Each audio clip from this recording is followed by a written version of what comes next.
there are a few who move toward the sounds of chaos, ready to respond at a moment's notice.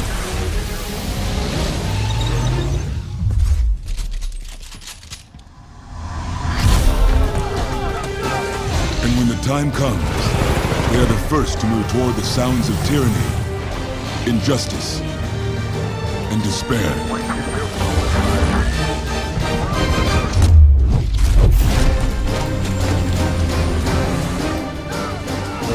They are forged in the crucible of training.